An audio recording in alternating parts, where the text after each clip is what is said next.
introduction by Mr. Guru Venkatesh and followed by chief guest address by Mr. Suresh Vembu and vote of thanks by Ms. Suvanya. Now over to Mr. Aravind for welcome speech. Sir.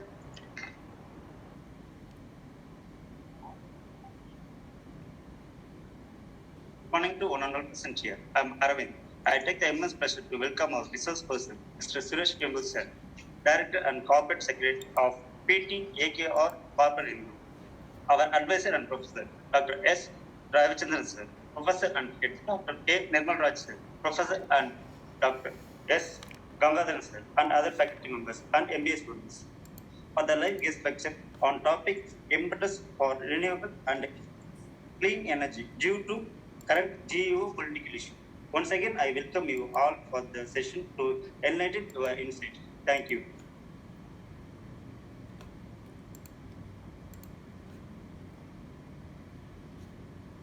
Thank you, Aravind, for welcoming our chief guest on behalf of our entire team. Now over to Mr. Guru Venkatesh for introduction about the chief guest.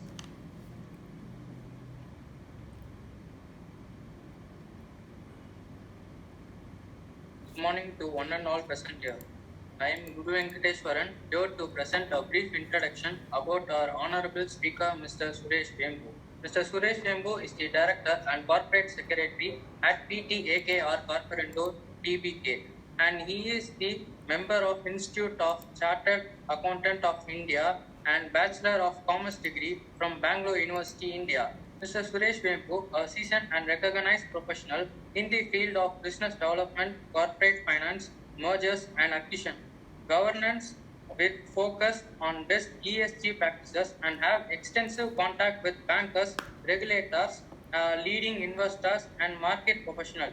He has 35 years of valuable experience in handling various roles in overseas listed companies as a member of board of directors, and he is handling corporate roles including director, commissioner for JV companies set up with leading international companies, business development, corporate finance, corporate secretary and investor relations.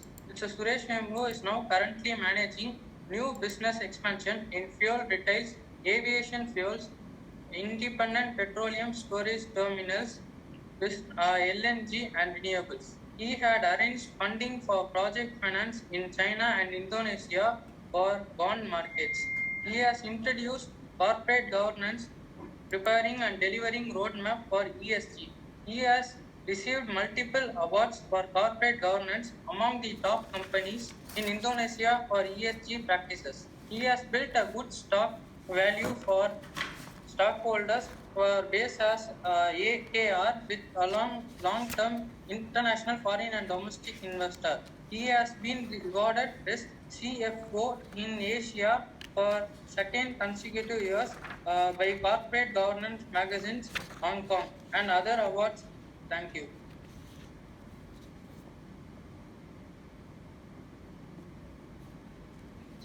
Thank you, Guru Venkatesh, for introduction to chief guest.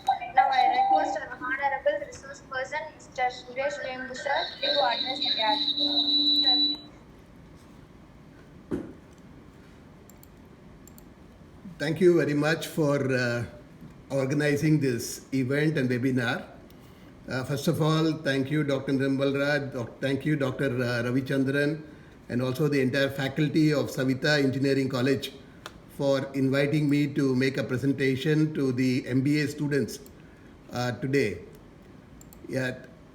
Thank you also for the introduction, and I really look forward to making this presentation as informative as possible. I don't want to be talking about theory. I know there are a lot of management students here. These are all young minds which must be listening to so many speakers. And I know that your institute is also looking at Industry 4.0 and other innovative ideas going forward in order to develop these young minds. So this is a very good opportunity for me to present a few of the points and also make it as interactive as possible. Please feel free to ask questions maybe after the presentation or in the chat box, and I would like to answer and clarify most of it. So let me first just start the presentation by sharing some slides. I hope you can see my slides. Okay. So today, the topic given to me is to talk about the impetus for renewables, clean energy, and also ESG due to the current geopolitical issues. I think I'm sure maybe today everybody is aware about various issues which are being faced in the world. But I would like to talk more about what, as management students, you should be interested or concerned about. And what does this topic have, especially when you are stepping out into the world as executors in various companies? So today the whole objective is to talk about this particular topic and how this affects not only you in your day-to-day life, but also in the future when you are stepping out into the corporate world as executives running companies or managing and helping people to run companies. That's why I just thought this topic could be relevant to you. So I think the introduction was given. Thank you for that. I have been in Indonesia now for more than 26 years. I started my career in India, working for Indian companies like TVS Electronics, Birla 3M and others, and then moved to Indonesia in 1995. The company I work for primarily is into petroleum and chemical distribution. So basically into petroleum, distribution of petroleum to industries and also running petrol stations. So what does this mean for a company, especially which is getting most of its profit from petroleum? How does the impact of all these new developments on renewables and clean energy have for the future? So this is a question which keeps coming up in the board of directors of AKR Corporindo Tibika, the company I work for. So I thought I will share some of my ideas on this aspect in this forum. So I know today, as young people, have seen the last 3 years multiple events happening which have had a big bearing on our day-to-day life and also in terms of how businesses and others have coped up. Yeah, we were hit by COVID-19 right from 2020, which disrupted many of our lives, continues to have a big impact on our working. I'm very happy that many of you are now offline attending universities. But in the last 2 years, we have seen multiple challenges, and also thankfully with development in the scientific and also the thing, we are all now having vaccines which was developed within a record time. And this helped also to come back to the some sort of normalcy. I won't say today we are out of the woods, but still, this was a major crisis which is still undergoing. The other major issue that is faced by the world is in terms of climate change. I will talk about this also in this presentation and how this has a bearing in terms of renewables and also clean energy. Over the past 3 to 4 months, we have seen a major development in terms of the Russia-Ukraine war, which has dragged many nations, and also this is impacting in a big way the geopolitical situation and security. And this has also had a big impact in terms of energy crisis. It also has a big impact on food and others, and inflation and others are having a big impact. So this is something that as management students you're also looking closely at, and how this will have an impact on us overall is a big issue which I wanted to talk today in the presentation.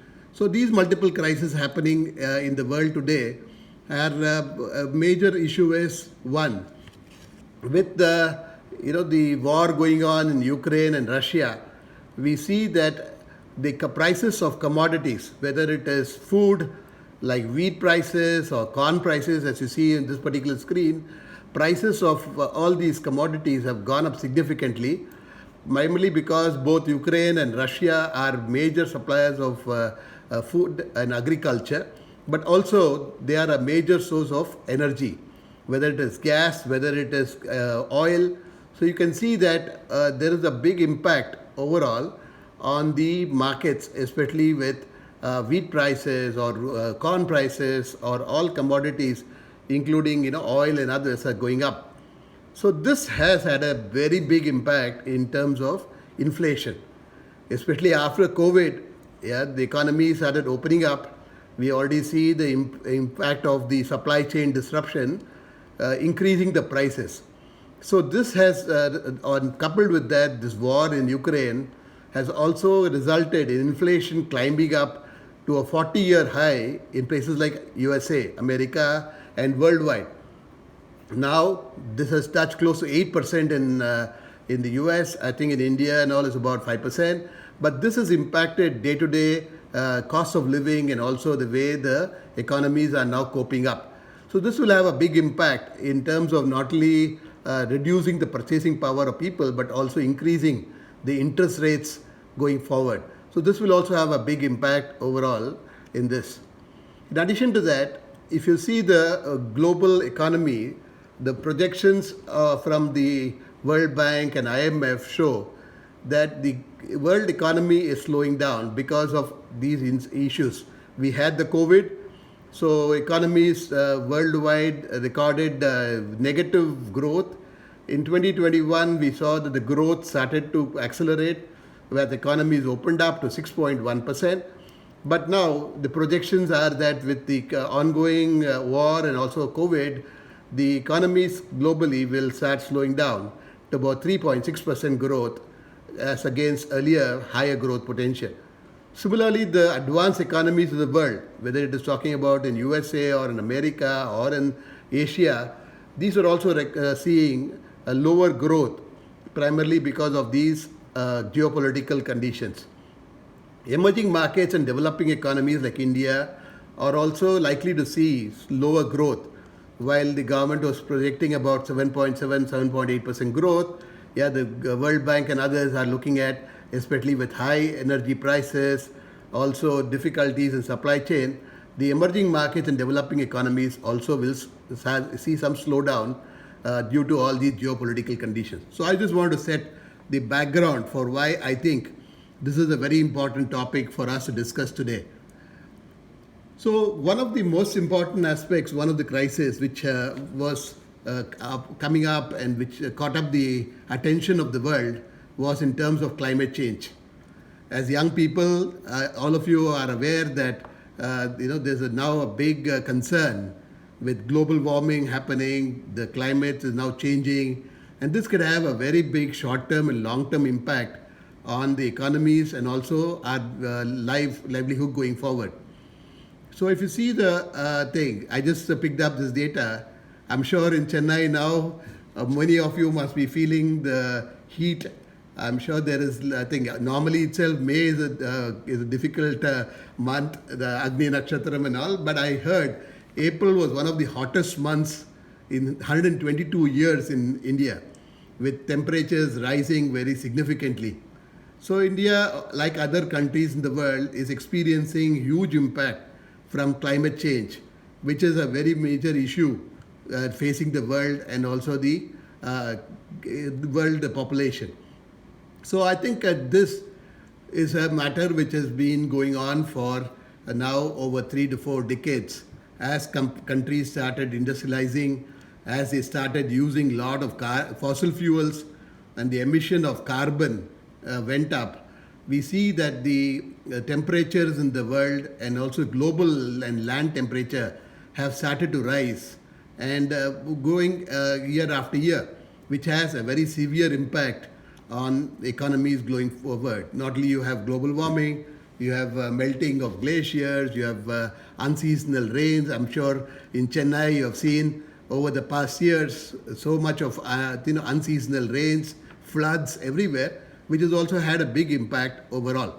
So one of the issues that young people are now asking is, what sort of a world are we living in? What is the sort of world that we will have for the future?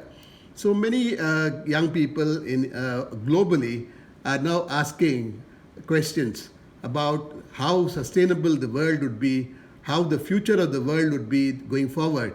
So this is a major question that is now catching the attention of young people. That is why I thought it should be a matter which should be discussed in detail, not only among these governments, but also people and also especially management students like you should also view this with concern and also see what are the solutions that you can offer to the world going forward. So one of the major issues which is a cause of global warming is the burning of fossil fuels to fuel the economies. So you can see this graph, which I took from BP Energy Outlook, one of the leading publications, is that if you see in early parts of the 20th century, a big chunk of our energy came from coal. Coal was used to drive power plants and others, but subsequently, with fossil fuels being discovered and the usage of petroleum and others going up, we saw the energy mix now changing towards fossil fuels like petrol and others, while the demand for coal started to come down. So globally, it was recognized that burning these fossil fuels contributed towards increase in global temperatures and also cause of global warming. So nations sat down together to see how we can reduce the usage of fossil fuels and look for new technologies such as renewables in order to fuel our thing. So if you see in the 21st century, ever since 2000 onwards, the contribution of renewables has been going up, and it is predicted that more than 40 to 45% of our energy needs will come from renewables, whether it is hydel from dams, hydel dams, or from solar panels, or from wind power, or from use of hydrogen and others. So there's a commitment from the world to reduce the usage of carbon fuel in order to reduce the impact on global warming. So I think if you see, including India, most nations have signed to COP or the Paris Accord in order to reduce the emission of carbon and offset this and reduce the temperatures by 2050. So India also has taken various measures in order to reduce the carbon emissions, and the government has given a target by 2070 India would be net zero. But the Paris Accord and others talked about 2050. I was reading a sustainability report published by Infosys. They're one of the leading IT companies, which is always a trendsetter. They have published their sustainability report in 2021, and they have informed that they have taken so many measures in order to reduce carbon and also offset by using renewables and others, and they claim they are 30 years ahead of the other companies. So they are now carbon neutral. So 30 years, 2020, they say that they have now offset how much carbon they let out, whether by usage of electricity in their offices, by using renewables.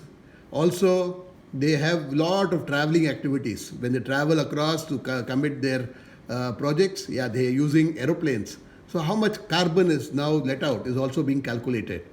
So also companies, international companies like BP, one of our partners in Indonesia, British Petroleum, they've also now set out a goal to become net zero by 2030. So this has become a major focus and trend going in, whether by governments and also by corporates. So basically, for us to understand what carbon neutral means, what net zero means, how renewables can become a major part of the energy chain is very important for us to understand. So today the focus is on ESG. So ESG stands for, E stands for environment, S stands for social, G stands for governance. So the focus of most countries is now, and also corporates, is now how to become good ESG citizens. Maybe if you are management students and also see everywhere, earlier they used to call it good corporate governance, that companies and other institutions should have good governance. But now the focus is not only about governance, but how much the country, the company or the country emits carbon. How does it protect its environment? How does it protect its water? How does it protect all these issues? I'm sure as young people, you also must be concerned The availability of water has now become a major issue across the globe. Many people are not able to get clean water. Similarly, the pollution which is happening. Similarly, companies have to be good corporate citizens. So they have to contribute to society. So the aspect regarding S is also important. And governance is also a very important part of the issue. So now ESG becomes a major issue across things. So if you talk about companies in India, not only they're talking about governance, they're also talking about ESG now. So this is a topic I also want to introduce to you today and talk about how not only we should protect our environment, but also look at how we can protect and also contribute to society. So as part of this issue, the United Nations sat down together and defined the Sustainable Development Goals as part of the Millennium Goals as to how the countries across the globe not only should focus in terms of reducing poverty, zero hunger, well-being of its people, how to also give access to education to everybody, and other aspects. So I've listed here the 17 goals that the United Nations has put to all its nations so that they can also look towards that. One of the important aspects is access to clean water, affordable and clean energy. So these are all the commitments from all the 193 countries to reduce and also provide a sustainable goal going forward. And now companies and other aspects are also governed by SDG. India, as you know, you must be reading and also watching on television. Our Minister for Road Transport and Highways, Mr. Nitin Gadkari, is a very, very important minister who's also pushing hard in terms of not only building highways and also providing good infrastructure for India to become more prosperous and also become a developed nation, but also has focus on clean energy and how to reduce the emissions across the country. So you must be seeing various articles in press, interviews by the minister, where he talks about achieving clean energy based economy. How India should not only focus on importation, because as you know, India imports 80% of its crude oil and 45% of its natural gas. So with the current geopolitical conditions, energy prices going up, this is costing the country quite high. I am sure all of you are aware that Indian prices of petrol have gone up along with the global energy prices. Today, energy prices across the globe are over $100. So the government is also now shifting its focus in terms of the energy mix towards more renewables. So this is an aspect that is happening in India. It's not that I'm talking theory. It's already, you can see, happening in India and globally in terms of how countries are now moving towards clean-based economy. Some of the initiatives that the governments, whether in India, Indonesia, or everywhere, is to support the economic recovery through clean energy. So how to reduce the usage of carbon-based fuels in terms of thing, and also efficiencies. I'm sure many people are aware that now not only we have to worry about electricity bills, but also now using LED, cutting down the thing. If you see the sustainability report of companies like Infosys, or even my own company, we publish how much is the energy that we use in order to generate X amount of value or gross profit. So now companies are now measured how much energy they're using to produce a particular value. So governments also are now looking at reducing the usage of carbon, reducing the carbon footprint, and supporting the economic recovery through clean energy. Second, you must be seeing across everywhere now electric buses being now introduced to the fleet. Also, a lot of technologies and innovations happening. You must be aware about companies like Tesla, which are now looking at having electric cars, and also freight movement. I heard in China now they've got electric trucks and also autonomous vehicles. So all these help in shifting the usage of the fossil fuels to more clean energy and also clean passenger and freight movement. So this is also one of the focus. Like India is a signatory to the SDG goals. Yeah, they're already moving towards that. So third one is you must be seeing a big revolution happening in terms of electric vehicles. Yes, there are a lot of new factories being built for electric vehicles. Still, the very early days technologies are developing, but this is where now the young people are driving the revolution towards electric vehicles. More and more cars which were earlier using petrol and internal combustion engines are now coming towards electric vehicles. And many petrol stations, including my own company which runs petrol stations in Indonesia, are now looking at shifting towards charging stations in order to provide electric charging stations to the thing. So there are a lot of initiatives going on in terms of electric vehicles and also clean energy. And the other aspect is, you must have seen, these are pictures of the Adani solar panels farm in Tamil Nadu. One of the biggest solar panels that has been installed in order to harness solar energy. You know, the amount of energy coming out of the sun is enough to fuel all the energy requirements of the world. So now if you see, there are a lot of investments going on in affordable and reliable electricity using renewables. So this has also become a major focus for companies and also governments in order to produce this electricity from clean and affordable ways.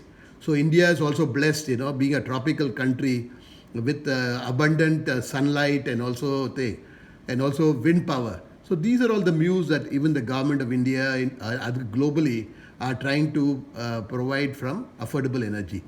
So what does all this mean? So there's going to be a big shift in terms of how the world uses energy, and also how sustainability and also renewable energy becomes a big part of the supply chain. But now with all these developments, my point is, could the Russian war kickstart or derail the renewable energy revolution? So as part of the topic given to me today, so will these geopolitical conditions really give an impetus or a push towards renewable, or this will derail the renewable thing? This is a big question mark that is being debated globally, and I thought this could be a topic that could be discussed today. We know that ever since this war has started, the prices of energy have skyrocketed. Agricultural commodities prices are going up. Metals everywhere are going up, because I said Russia, Ukraine are major suppliers of energy, agriculture, metals. So we have seen the impact of this everywhere. We have seen the energy prices, petroleum prices, all shooting up. And now countries are all, are now barred from importing energy from Russia. So where do they go? They have to look for new sources. So this has also created a big jump in terms of energy prices. This is also reflected in the petrol prices at the pump. So basically, with all this happening, the big question mark is, do you enable energy security, or you want to focus on renewables? Do you want to protect your planet, or you want to look at immediate views? But this brutal war not only has disrupted all the energy supply, and the world leaders have now started talking about, we want to reduce the dependence on Russian oil. Let us look for other sources of oil. And they're all scrambling. Countries like Europe are all dependent on Russian oil and gas. They cannot cut off. But this also has resulted, instead of reducing the energy from coal-fired, including India, now we must be reading everywhere energy shortages. The Indian government is trying to arrange for coal supplies so that the power plants can keep going on. So this may delay the closure of some of the coal-fired plants. So would this mean that the renewables that we talked about is going to be derailed? In my opinion, no.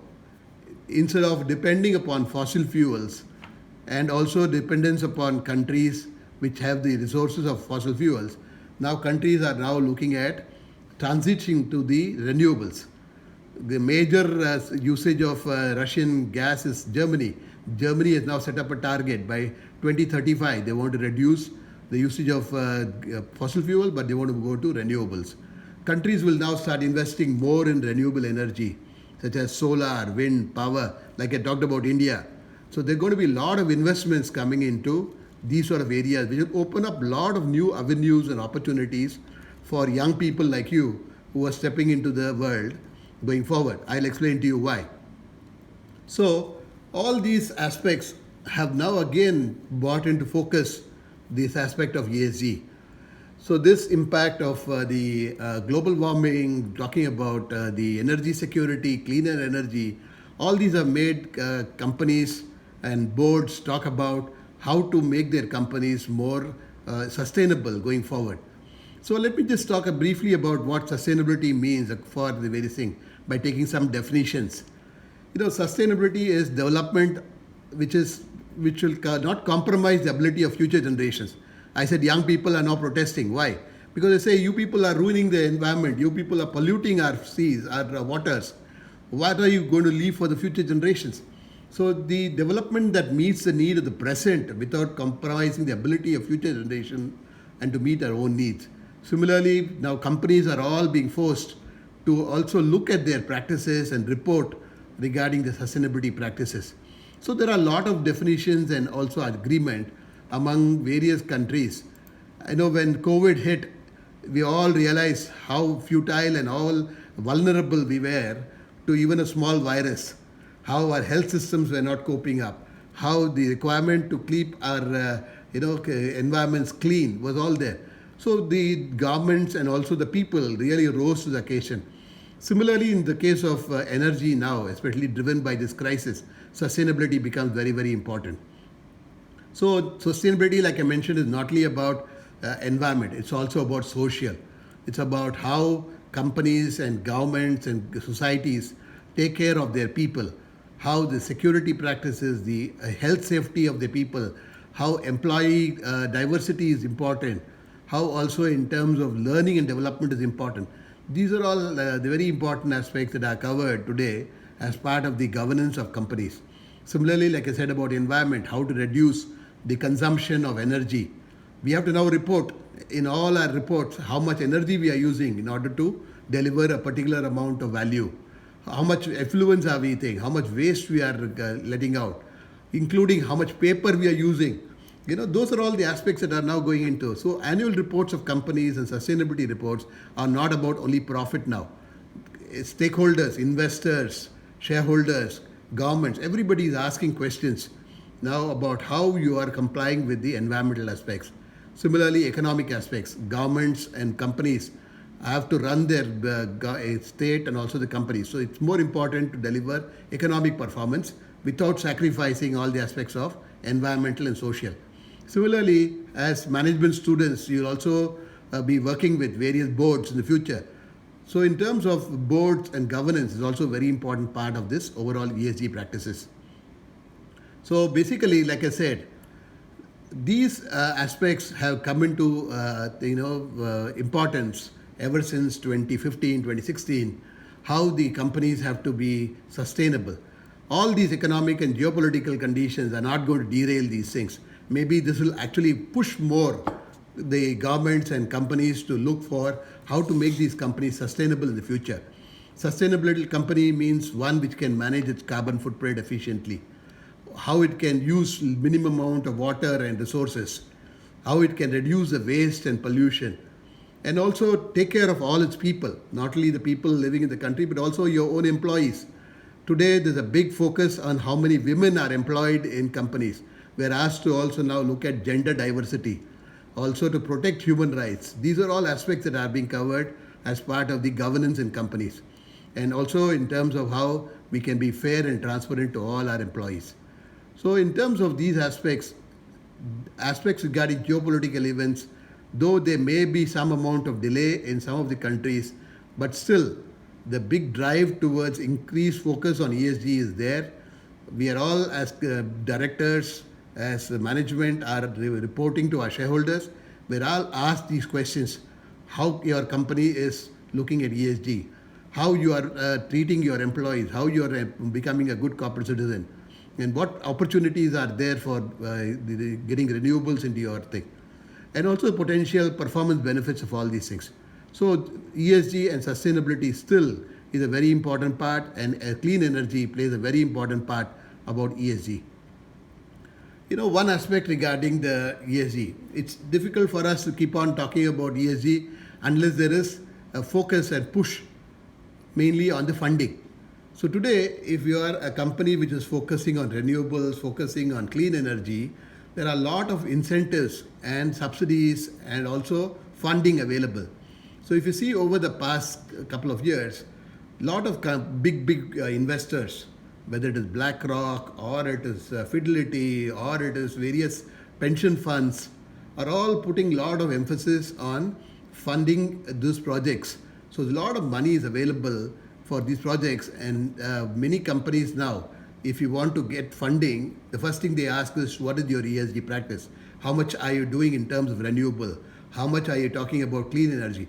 So it's a very important aspect for finance managers and also directors who are looking at funding, cheap funding to run their companies. So it all looks good, but there are a lot of challenges and issues going forward. Like I said, today the world is not only looking at reducing carbon footprint, but also looking at energy security. They are looking at how they can reduce the cost of the petrol in their stations, how they can reduce inflationary pressures. But the issue regarding clean energy, because these are all new technologies, they require a lot of funding. And many countries, including India, are saying, you guys, like Europe, America, when you developed, you use a lot of coal, you polluted the environment, you have to compensate us now. If you were to talk to us and say clean energy, you give us compensation. So now countries, like emerging countries are asking the developed countries, provide at least $100 billion in order to change the mix towards clean energy. Similarly, I talked about coal, like India is rich in coal. So there will always be a tendency to use the cheapest form of energy.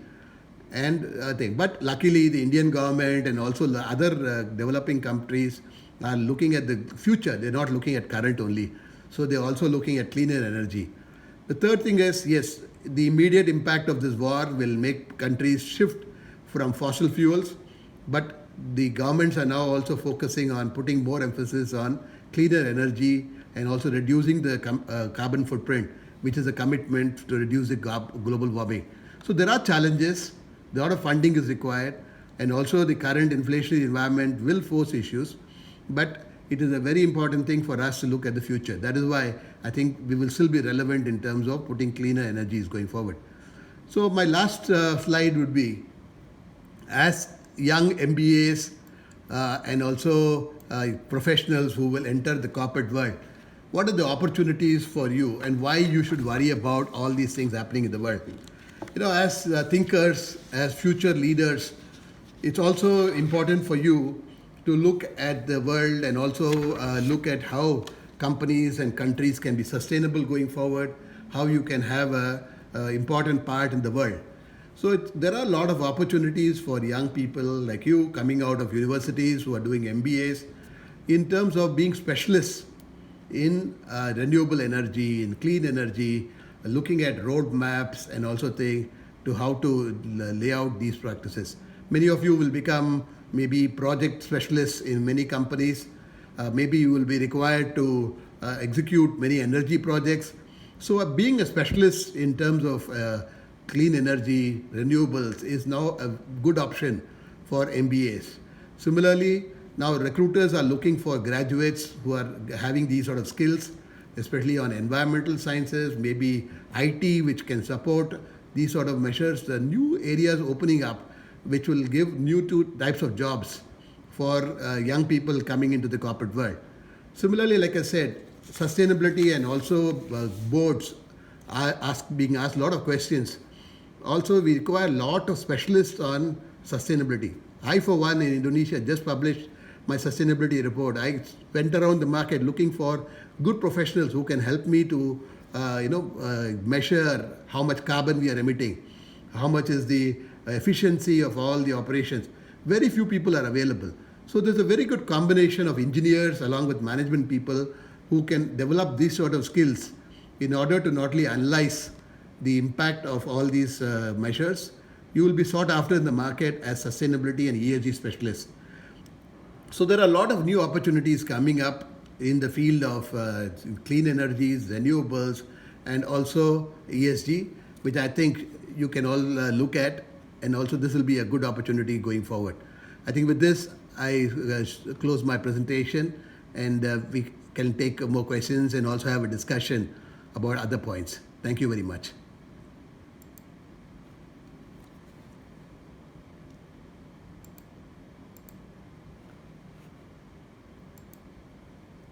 Thank you, sir, for sharing all your experience and knowledge with us. And now the forum is open for question and answer session. Please, guys.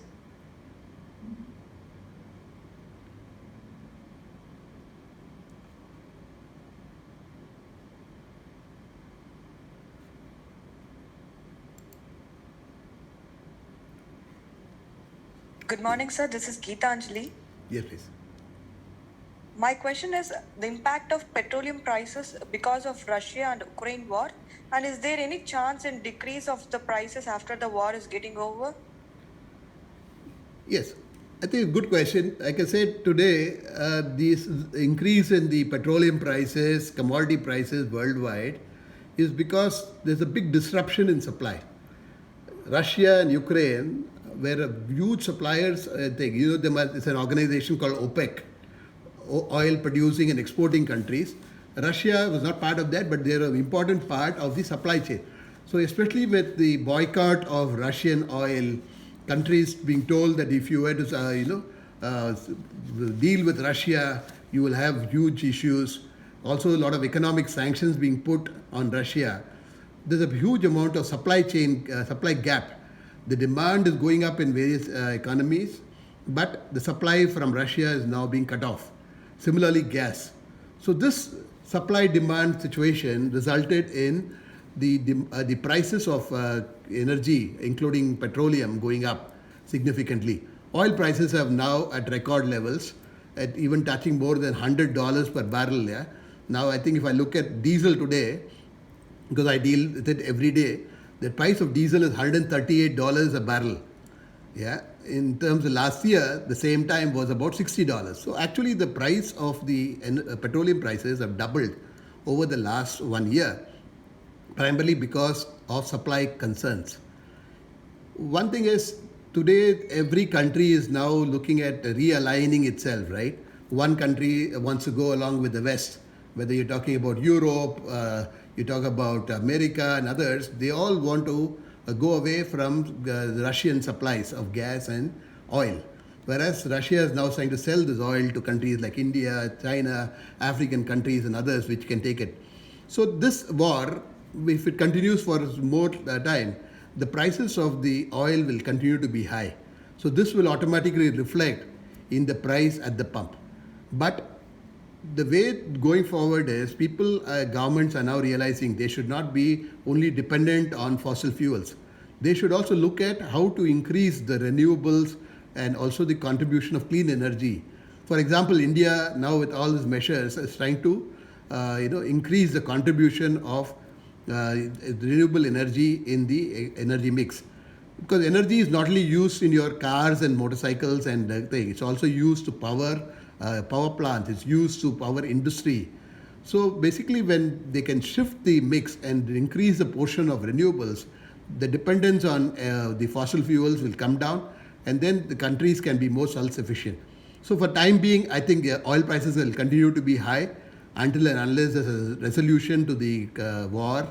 But with the countries now reshifting and also looking at reducing the portion of fossil fuel, they will take a time for this to adjust.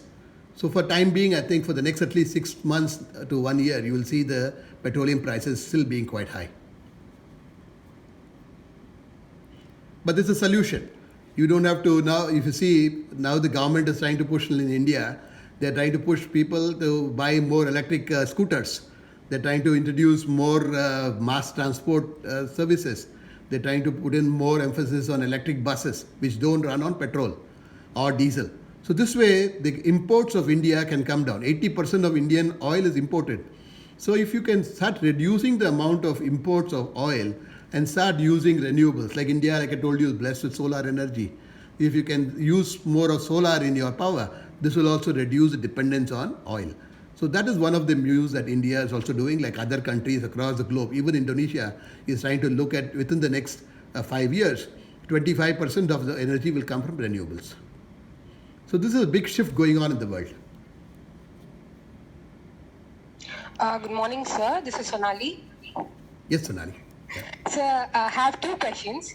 And my first question is currently there is a war between Ukraine and Russia, sir. Yeah. So that also India economy is getting affected. Already we faced COVID waves 1, 2, 3, and again fourth wave is arriving. So how can we maintain a stable and protect our economy, sir? Yeah, that's a good question. Basically, India is a very large economy and we cannot be isolated from the world, right? So basically, whatever happens in the world impacts India. One of the major issues which is happening, one is high oil prices. Because like I said, India imports 80% of its oil and 45% of its gas. Yeah, the impact on the energy and also a direct impact on cost of production impacts the prices overall. The second aspect I mentioned was about inflation. This is pushing up inflation across the globe. India maybe is slightly less compared to what is happening in the USA, but you must have seen prices of all commodities are going up. So this is also impacting the common man. But what happens when inflation goes up? Like in the US now, inflation is at the 40-year high. What happens? The central banks start increasing the interest rates to counter the inflation. So what will happen is the interest rates which is being charged by the banks and financial institutions, all this will start going up. And accordingly, Indian inflation interest rates also will start going up. It's not only the price at the pump. You will see the price in the commodities, especially like Russia, Ukraine are major suppliers of agricultural commodities also. Wheat comes from Russia. Maybe the sugar, maybe other commodities come from those areas. Globally, the prices go up. Similarly, Indian prices also will go up. And interest rates go up. That is a major concern for economies. Other thing is exchange rates. Especially as the interest rates in the US go up, the exchange rate of Indian rupee versus against the US dollar will also start depreciating, adjusting. So this means your imports will cost more. But to counter all these things, the Indian government, like other governments in the world, is trying to protect the lower segments of the people. Maybe they are also now start giving direct subsidies to people. Like in Indonesia, every month the government directly sends to the bank accounts so much rupiah so that they can fund their day-to-day activities. Similarly, India will also start giving more subsidies to those people. So yes, this war which is going on, along with what happened with COVID, is causing a lot of concerns and issues to the common people. So that is why I said this is a matter of big concern. So now economies have to realign themselves. Not only they have to align themselves with whom they are dealing with, but they also have to align to make themselves self-sufficient in order to make themselves more secure. That's why I thought this topic is very, very important, and it's very good that you are raising these issues as young people. So this will continue, but the global change shift which is happening, the political situation, which country aligns with which, how energy prices are getting affected, how the overall economies are getting affected because of inflation. So a lot of factors are now combining together. It's not only the war, it is also recovery from COVID. It's also recovering from the economic cycles. All this is impacting the overall economic growth in countries, and that is also causing the slowdown in economies. So that's why I said India was growing maybe at about 9-10%. It will now grow only at 7%. This will mean a lot towards the GDP and other growth in India. Thank you, sir. And my second question is, sir, there is an alternative for vehicle, like electrical vehicle. So why not for AC and refrigerator? Because they are emitting chlorofluorocarbons, so that our ozone is getting affected. Can we expect like in upcoming years?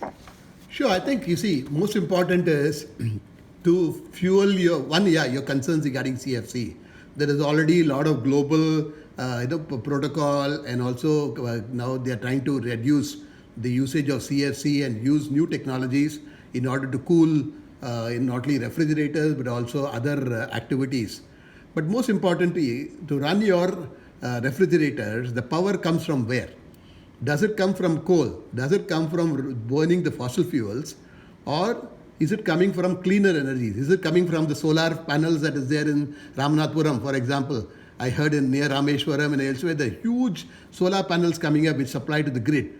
So not only they're trying to reduce the CFC impact, but also reducing the global impact because of burning carbon to produce your power. So I think the world is now looking at not only emissions from CFC but also looking at carbon. It impacts you. And like you talked about electric vehicles. The government is now also trying to move people from using cars and scooters which run on petrol and to electric vehicles, because this way they can reduce the carbon emissions and footprint across. It can make your environment much cleaner.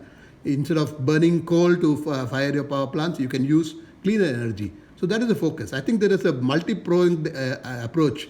It's not only about only the day-to-day stuff, but also about the overall economy, how the economies are now changing their patterns. Like I mentioned to you in the graph which I showed you before, the amount of fuel that is used to power your economies, which used to be earlier from fossil fuels like coal and energy, is now being shifted towards renewable. The sun is there. Sun gives a lot of energy. We have got hydel, we have got wind. Why not use those resources? That is why. You're right. Issues like CFC is a big concern. Along with that, there are other issues also being considered now. Thank you. So this is Bhargavi. So you were talking about the petroleum price and that we are shifting to electric vehicles and all those. But then recently there are a lot of accidents due to electric vehicles. So what is the opinion on that? See, every technology when it comes up initially, there always be incidents. When I know when I was in India, Tata introduced a new car. I'm sure maybe you were still young that time. And suddenly you would see Tata cars going up in fire. So maybe technology takes time. Maybe there are issues regarding production which have to stabilize. But yes, sometimes the media sensationalizes all these issues. But let me just step aside from what is happening in India. Let us look at China. Let us look at Europe. Let us look at even Indonesia for that matter.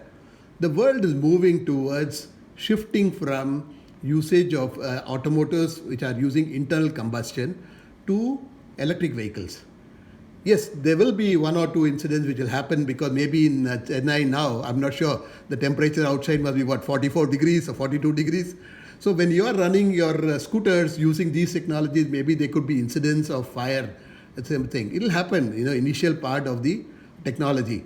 Once it starts stabilizing, once it starts saying, it becomes much more prevalent across the globe. But governments are committed towards, shifting and also giving a lot of subsidies. In the US, in Europe, they give a lot of subsidies for electric vehicles. Similarly, the Indian government is also trying to push electric vehicles. All this is towards reducing the carbon emissions. It's in terms of reducing the import of petroleum products. Usage of fossil fuels have to be reduced. This is the future of the world. To reduce the temperature of the world at least by 1.5 degrees. Yes, there will be one or two incidents or some couple of incidents. People will try to improve technologies. They will also improve the production methodologies in order to reduce such accidents. But that should not deter people from buying electric vehicles. I think in China now, there's a huge technology development happening on battery technology. The biggest thing